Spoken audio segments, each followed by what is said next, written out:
Aliás, uma vez eu estava no Paulista Grill, que não existe mais, na Rebouças, e ali hoje é Bovinos. E um dia eu estava lá, e lá num canto do Paulista Grill estava o chefe, Silvio Lancelotti. Estava lá com a minha família, estava o Vanderlei Luxemburgo, estava o Clebão, um jogador chamado Lousano, um colombiano que ia jogar no Palmeiras com pouco tempo aqui, filho do Tarcísio Meira, que por sinal fui tentar entrevistá-lo num programa noturno da minha rádio e ele não gostou, porque ele estava com a namorada lá. Também fui indiscreto, né? O cara está jantando, você não tem que chegar na mesa do cara para entrevistar o sujeito. E lá no canto, fazendo as suas iguarias e seus malabarismos culinários, Silvio Lancelotti. Silvio Lancelotti, um grande jornalista, escrevendo, falando da bota, falando da Itália e cozinhando também. Hoje há uma febre de chefes na televisão brasileira, né, Silvio Lancelotti? Boa tarde. Boa tarde, Milton Neves. Olha, você lembrou uma história começo dos anos 90. O Paulista Grill, aliás, era de um futebolista. Do Esquerdinha. Grande Carlinhos Toledo, Esquerdinha. Além do Esquerdinha, o Parada e o Chico. Isso. E tem uma história do Kaká também, que agora você vai me deixar contar. Conta. O Berlusconi, que era o dono do Milan, não queria contratar o Kaká, porque para ele era caca. E caca em italiano é palavrão. Aí botaram um acento no nome do Kaká e o Berlusconi acabou aceitando. E o presidente, puxa, me fugiu. Ele, de vez em quando, com um Cooper sem vergonha que eu fazia lá no Guarujá, nas Astúrias, de frente ao prédio lá, o famoso do Lula lá, sei lá. O Muricy Ramalho andava muito com ele ali. Como é que chamava o presidente de São Paulo que morreu? O presidente... Acho que era o Galvão, Luiz Galvão. Não, nem Juvenal, nem o Gouveia. É o magrinho, pô. Marcelo Portugal Gouveia. Marcelo. Marcelo Portugal. E ele tinha um escritório aqui na região da Faria Lima. Aí, no dia de vender o passe do Kaká para o Milan, ele deu ordem na portaria para não deixar o Wagner Ribeiro subir. Não subiu. E ele teve que vender por míseros 8 milhões de dólares, porque o São Paulo dormiu de botina e estava terminando o contrato do Kaká, e melhor pegar 8 milhões de dólares do que não ganhar nada. Mas o Wagner Ribeiro não subiu. Quem me contou isso foi ele mesmo. Ele ia muito ao terceiro tempo da Record. Ele ia muito. O Gouveia. Marcelo Portugal Gouveia. E o Kaká acabou indo de graça. Depois o Berlusconi falou muito. Ele falou o seguinte, viu, Silvio Lancelotti? Ele falou que foi a melhor contratação custo-benefício que ele fez na vida. Ao contrário do Real Madrid, que arrepende de ter levado ele para lá. Não, quando o Kaká ameaçou sair a primeira vez, inclusive eu me lembro de o Berlusconi ao vivo, entrou no ar, no meio de uma transmissão italiana, na época eu estava na ESPN ainda, e ele, felicíssimo, disse, Kaká fica. E depois acabou saindo. Mas, ô Milton, você precisa me convidar para escrever sua biografia, viu? Porque você tem uma história maravilhosa e em muitos momentos dessa sua história, a gente se cruza.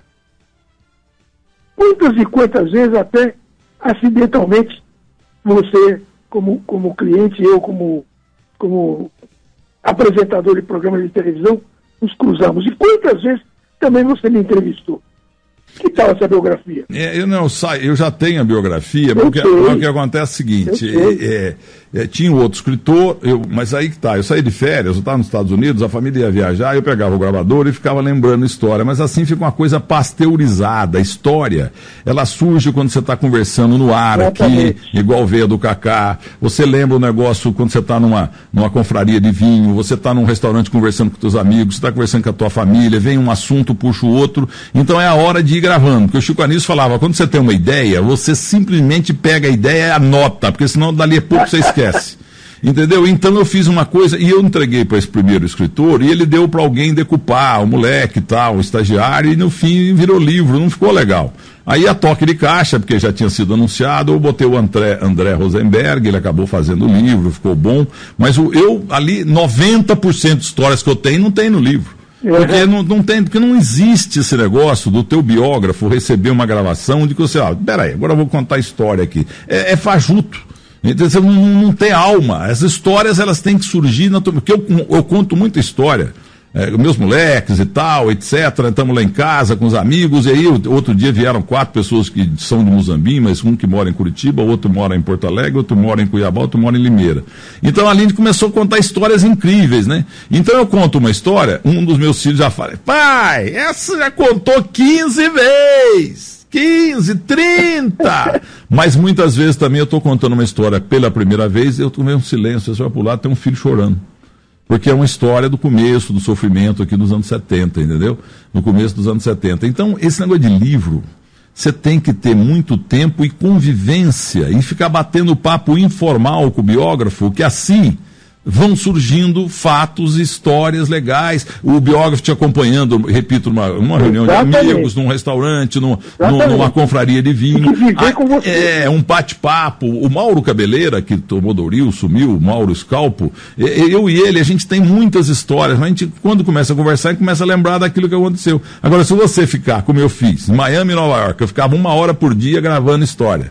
Não é falso, não fica. É verdade. Sabe o que funciona também?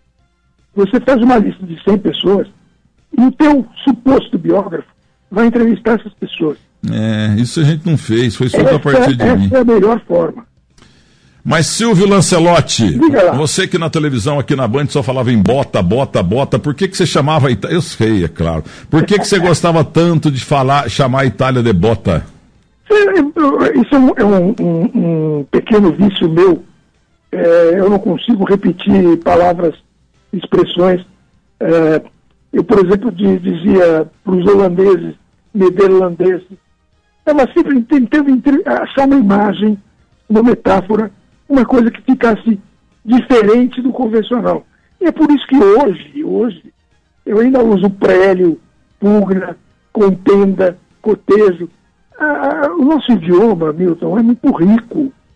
Então, quanto mais expressões, palavras você criar, velha bota, o Tomás Mazzoni usava nos anos 30. E depois, por ser uma coisa supostamente antiga, pararam de usar. E eu resolvi resgatar. Então, eu sou um ouvinte viciado de rádio desde 57 para 58, além de 59 viciei de vez. Então muita gente pergunta, a molecada que está fazendo aí conclusão de curso, às segundas e quintas eu recebo sempre 2 ou 3 faculdades lá no escritório, porque eu só saio de casa agora quarta e domingo. Bom, aí perguntaram mesmo sobre isso, no teu tempo como é que era, a crônica esportiva mudou? Não mudou nada, até o comentarista tinha contundente, Geraldo Bretas, Mário Moraes, tinha comentarista mais suave como Ávila Machado, tinha comentarista mais tranquilo como fulano e tal, a coisa não mudou nada. Agora, na expressão, o que você está dizendo aí, mudou o quê? A bola era chamada de balão de couro.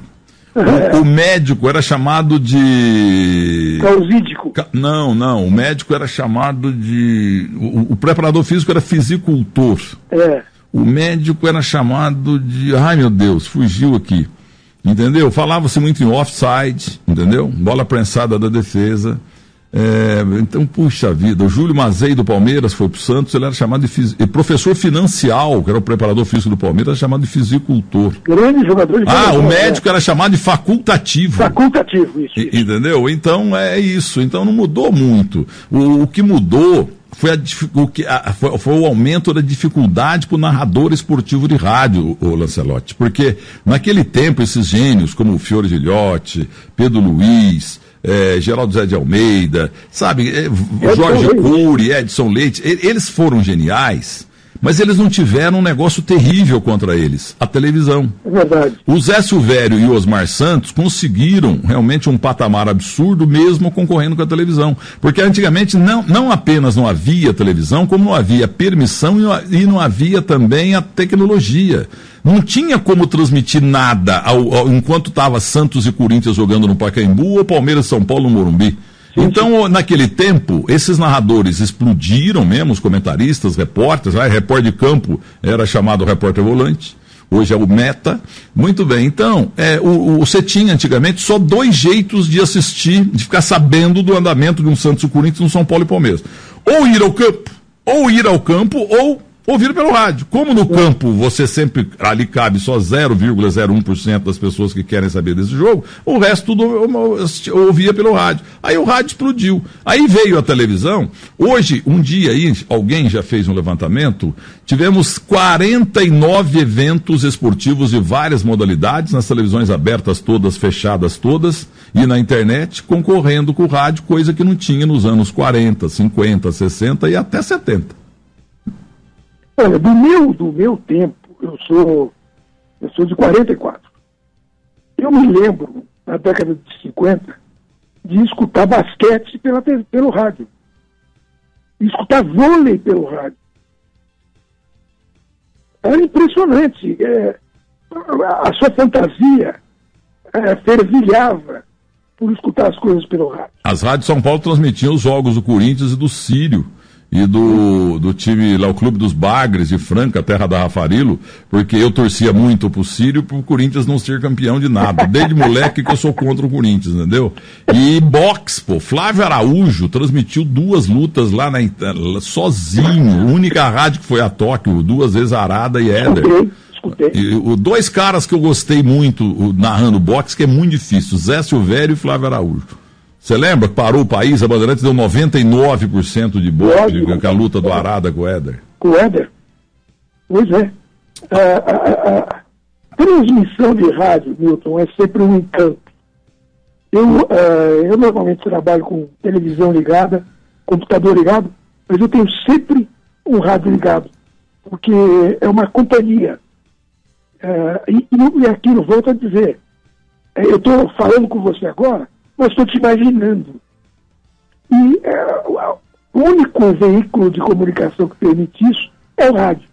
É um rádio que estimula a sua fantasia. Mas, Silvio Lancelotti, eu quero mudar o braço da viola da nossa conversa aqui. Estou sentindo que eu tenho um ouvido muito bom. Eu estou com fone no ouvido desde 1967 para 68 na minha radinha lá, Rádio Continental, cujo prédio está sendo restaurado pelo prefeito Esquilo, primo de Pedro Luiz, sobrinho neto, Sérgio Alindo Cerávalo Pauliello. O Pedro Luiz era Pedro Luiz Pauliello. Então é o seguinte, eu tô vendo que a tua voz não é a mesma, sabe? Nada que com o passar do tempo, o tempo escangalha mesmo, ninguém resiste. Se não fosse assim, o Pelé tava jogando até hoje. Então, quero saber do seu, eu estava em Nova York, eu lembro, não vou esquecer nunca, e eu estava lá tomando meu vinho, olhando, que eu gosto de ver a neve cair alto lá em Upper East Side, lá 40º andar, olhando e tal, e de repente eu fico chuchando aqui o meu Quantum e tal, que não era Quantum, porque não tinha na época, fico aqui mexendo para saber as notícias, no UOL, no BOL e tal, e de repente tinha uma mensagem tua, e você estava preocupado, estava doente. Então eu quero saber como é que o senhor está hoje de saúde, Silvio Lancelotti, por favor. Absolutamente em recuperação franca e plena, Milton. Eu sou um trator, viu? Eu tive um último problema, eu não gosto de usar a palavra problema, eu prefiro dificuldade. Eu sofri uma hemorragia esofágica, do nada surgiu, e cheguei até uma parada cardíaca de 30 segundos. Mas isso, eu costumo dizer que eu nasci de novo, mas nasci de novo fisicamente. Não é aquela história, sofri um acidente, sobrevivi, e aí nasceu, não, eu nasci mesmo, porque eu fui e voltei. Costumo lembrar, quando conto a história, de que eu cheguei a ver o demônio na minha frente, mas eu peguei a minha bolinha, voltei no chão, joguei por baixo das pernas dele, e ele está lá, e eu estou aqui de novo agora, felizmente falando com você e agradecendo muitíssimo a sua preocupação comigo. Tá, e como é que está o trabalho? Você está trabalhando, está desempregado, como é que você está? Não, eu trabalho no R7 da Record, tenho o meu blog lá e faço uns freelazinhos. Agora, é óbvio, né, que pela minha dificuldade de locomoção, eu acabei perdendo uma série de consultorias que eu fazia externamente. Eu continuo escrevendo os meus livros. Você sabe que livro, infelizmente, só sustenta 3 ou 4 brasileiros que viram best-sellers. Os meus, aliás, venderam bem, mas não o suficiente. Mas olha, eu não desisto, Milton, eu sigo atrás, eu volto a dizer, eu sou um trator, sai da minha frente, que eu vou em cima abrindo caminho para os outros. Quem quiser escrever livro pensando em ganhar dinheiro, eu com a minha experiência nota 01 na área, eu fiz o livro lá e vários jantares com 2 escritores e também com o editor, eu gastei por volta de 12, 13 mil reais. Aí o livro saiu, Faustão mostrou 2 vezes, foi um sucesso, todo mundo falando, a Folha chegou a publicar que estava naquela semana muito bem vendido lá, não sei o quê. Aí eu recebi, um dia, caiu na minha conta, R$ 1.222,13. Aí dali uns 3 meses, R$ 821,39. Depois vem R$ 322,09. E de vez em quando, que eu estou comprando os livros que eu mando para cliente. Entendeu? Aí vem na minha conta, R$ 22,14. Ai, toma banho. Quando eu conversava com o cara que não suporta o sujeito, eu falava, escuta, o que é isso? Não, é porque sabe o que quer, tem que dar pro jornaleiro. É claro que tem que dar pro jornaleiro, pro dono da banca, pro dono da livraria. Mas não é possível, pô. Então, dos 12 mil reais que eu investi em jantares, que eu fiz questão de bancar... Você não recuperou metade. Que é metade? Deve ter dado 3, 4 contos, mas você não faz livro para ganhar dinheiro. Ganha dinheiro de outro jeito, né? Não tem nada que reclamar. Agora, pelo amor de Deus, isso aí, e para quem precisa? O Marcelo Rezende, que era meu vizinho e meu confrade de vinho, entendeu? O que ele fez lá no programa dele da Record? Um dia ele me fez uma pilha dos livros dele lá, revoltado também com essa remuneração, nem sei qual é a editora dele, revoltado com a remuneração, entre aspas, 0, ele fez uma pilha lá e falou R$1,99, ele botou um cartaz lá, livraiado. Eu não lembro disso.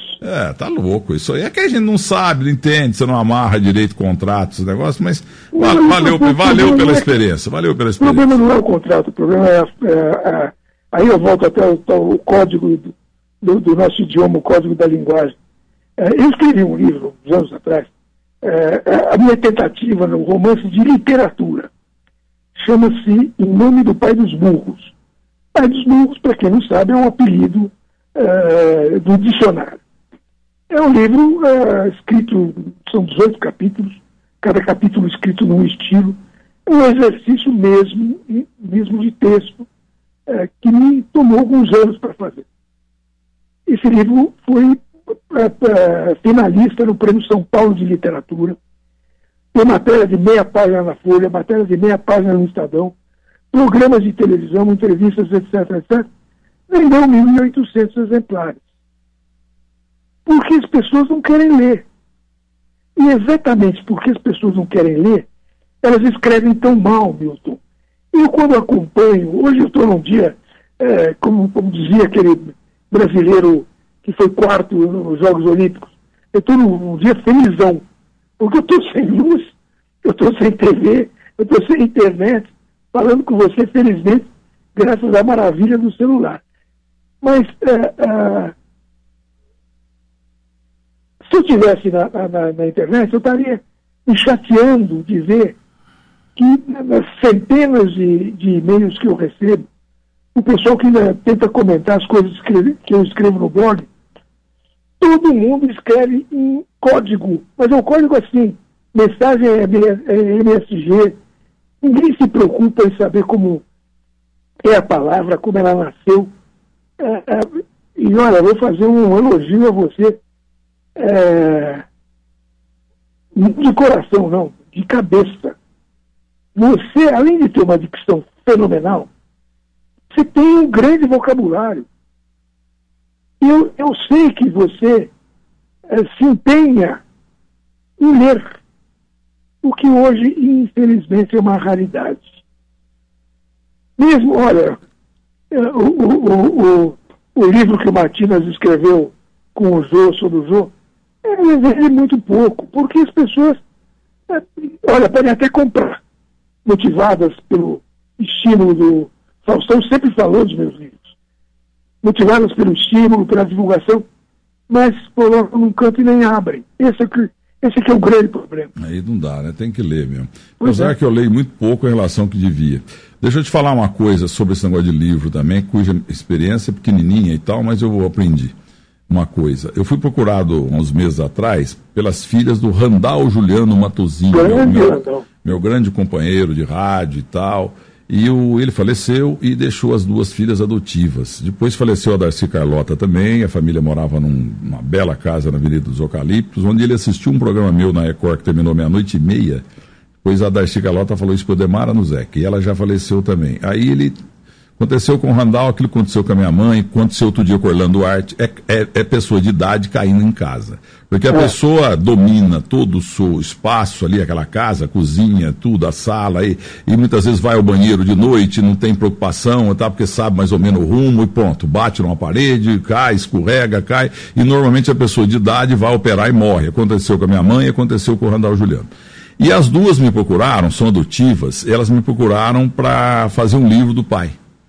Entendeu? E aí eu contei mais ou menos o que aconteceu comigo, que a gente está na mídia e mesmo assim não rende nada. Foi quem for escrever ali, porque elas queriam realmente resgatar a imagem do pai e conseguir uma remuneração. Porque elas têm fotos monumentais e muitas elas me deram e eu já coloquei na página do Randall, no meu portal, no que fim levou na página do Randall Juliano. Foi também comentarista esportivo? Foi, um comentarista a rigor. Trabalhei com ele uns 22 anos, 19, um pouco menos, um pouco mais. E aí, me deu bons conselhos. Uma vez me fizeram uma sacanagem lá, porque era muito ciúme quando explodiu o terceiro tempo. Inveja é um negócio que tem muito no nosso meio, como em todos os meios, né? Aí tal, etc. Arrumaram lá uma advertência para mim, porque eu demorei para chamar um repórter na estrada, porque eu tava falando com o Sócrates, depois de um jogo do Corinthians, né? Aí, beleza e tal, fizeram aquela sacanagem que foi retirada, aquela advertência, foi um absurdo, e aí ele pegou e falou para mim baixinho assim no estúdio, no Jornal de Esportes, ele falou assim: Mineiro, esquenta a cabeça, engula mais esse sapo, um dia você vomita um brejo neles. Gostei da expressão. Eu nunca vou esquecer isso. Bom, elas me procuraram e eu tirei elas de cabeça, falou: minha filha, até porque vocês estão atrás, honestamente, corretamente atrás de restaurar a imagem do pai, que só tem a história dele hoje no portal Terceiro Tempo, na página do Randall Juliano, lá da minha Barra Bonita, terra do Fio Gilhote também. Só que não vai vender, porque gente de mídia, eu que estou na mídia, vendeu uma porcaria. O Marcelo Rezende, super na mídia, não vendeu nada. Isso não dá dinheiro, quem ganha dinheiro é só Paulo Coelho, etc. Elas foram embora tristes, mas eu tive que falar a verdade, porque elas iam procurar uma editora, um escritor, ia sair e não ia vender nada. O cara que não está na mídia não vende, viu, Silvio? É verdade, infelizmente é verdade. Mas, volto a dizer, as pessoas não gostam de ler. Triste. Fazer o quê? Olha aqui, vamos direto a um assunto aqui que me comoveu aqui. Quero agradecer a Sandra Cristina, do Futebol Clube Terceiro Tempo, o Guilherme Simati, ele me manda mensagem no Quantum aqui, mesmo estando lá na outra sala. O Arthur Eugênio, da cidade de Campinas, lembrando que morreu o bíblico lateral esquerdo Ambrósio, aos 81 anos, do América de Rio Preto, do Rubens Minelli, que subiu da segunda para a primeira divisão. Reis Bertolino, eu lembro do time, porque o Santos só perdia lá. Reis Bertolino, Santo Tubá e Ambrósio. O ataque, depois veio o Gildo do Ceará, que já morreu também, mas o time era Reis, Bertolino, Santo Tubá e Ambrósio, Mota e Arcanjo, Cuca, Sapucaia, Celino e Dirceu. Esse Dirceu aposentou no Correio, lá era a ponta esquerda do Palmeiras, que o Minelli foi para Rio Preto e ele levou o Santo, back central, levou o ponta esquerda Dirceu e o meia direita chamado Cardoso, que jogava muita bola, foi pro Guarani também. Então era um Palmeiras lá com o Rubens Minelli, e o time subiu. E eu trabalhei muito tempo com o Godoy, ele tive o privilégio de lançar ele na televisão, o primeiro emprego dele. Ele falava dele chamava o Ambrósio de velho Ambrósio, tio Ambrósio, uma coisa assim, que foi o maior lançador de ponta direita nas pedras que separam, naquelas pedras ali que separam o alambrado com a lateral do campo. O velho Ambrósio focinhava tudo quanto é ponta ali. Morreu o Ambrósio com 81 anos, mas já estava com Alzheimer, essa desgraça chamada mal de Alzheimer, entendeu? Então morreu o Ambrósio, rapaz. Então o time era esse mesmo, era Reis, Bertolino, Santo Tubá e Ambrósio, Mota e Cardoso, e depois Cuca, Sapucaia, Celino e Dirceu. Sapucaia era um negro de 10 metros de altura, morreu atropelado pelo trem. Entendeu? Esse time do América era bom demais. E o América hoje está fechando. O Rio Preto lá também está fechando. O 15 Jaú da minha Jaú está fechando. Mas o nosso hospital contra o câncer está firme lá, o Amaral Carvalho. Então eu quero falar para você agora, depois eu estava vendo no quanto aqui que essa informação triste aí, a respeito também do Ambrósio, e até o Murad diz aqui, Milton, pergunta para o Silvio Lancelotti que fim levou Bob Coutinho, Chucrã. Que é isso? Grande pergunta. Eu vou procurar, viu? Se eu tivesse com a internet funcionando, eu procurava já. O que é Chucrã? Chucrã? Ela pôs Chucrã aqui. Que fim que levou o Bob Coutinho. O Bob Coutinho não tinha um programa em restaurantes também? Tinha que ele programa, não, ele tinha um programa de entrevistas na Eldorado, que ele era um programa, ele e, se não me engano, ele e meu tio Diogo Pacheco faziam esse programa. O Bob Coutinho, diziam que era igualzinho ao Pavarotti. Eu lembro uma ocasião, uma das vezes em que o Pavarotti veio ao Brasil, teve um ensaio no Memorial da América Latina e o Paulo Tasso era o presidente da Fundação Memorial, me convidou para levar meu filho para assistir o ensaio do Pavarotti. E tinha umas 200 pessoas assistindo. E de repente entra o Bob Coutinho e todo mundo batendo palma. E eu que conheci o Bob Coutinho, disse, não, esse é o Bob Coutinho, não é o Pavarotti. Mas é uma figuraça, né? Olha, agora eu lembrei, eu e o Zé Silvério, ele nos entrevistou a ambos numa casa noturna uma vez, Zé Silvério e eu com o Bob Coutinho, é mesmo. Ele falou então, ele perguntou... entrevistava duas pessoas. Ele perguntou até que fim levou a cerveja Cerávulo. Falou, mas que cerveja é essa? De Muzambinho. Eu não sabia. Muzambinho teve uma cerveja chamada Cerávulo que durou pouco tempo. E entrevistou a mim e o Zé Silvério. Lembro isso direitinho. Tinha foto, mas andou sumindo e tal. Mas está me tocando aqui, e também Adonis Alonso, Edson Cabral, Rosângela e Ademir, Roberto Diogo de Campinas, Americano da Guarucope, César Filho da TV Record, Vladimir Antônio Zebini, Marco Aurélio Cunha, o Carlos Fernando Neves Amorim, grande advogado brasileiro, João Diogo da Cepan da Village, Adnilson da Nikon, Geraldo José Michelotti lá do Alphaville Tênis Clube, que é o Cabrita, Márcio Sérgio Cristino, promotor público criminal, Antônio Viviane, Kelly Ferreira, Ronaldo Giovanelli, o Careca. Você abordou aí en passant e não passou desapercebido pelo pessoal, não. Você está dizendo que está sem luz em casa, por quê? Eu não sei lá. Estou sem internet, estou sem TV.